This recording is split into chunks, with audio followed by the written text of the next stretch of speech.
step by step. You need one balloon, A piece of ribbon, sand, scissors. and colorful paper. How to make it?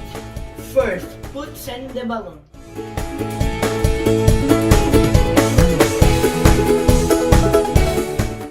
Second, make a knot to keep the sand inside the balloon.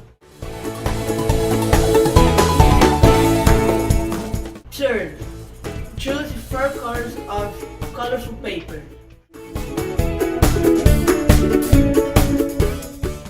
Fourth, cut the colorful papers in stripes.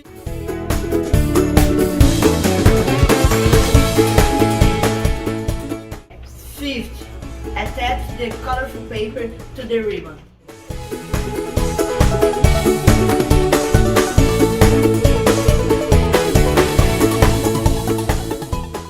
Sixth, attach the ribbon to the balloon.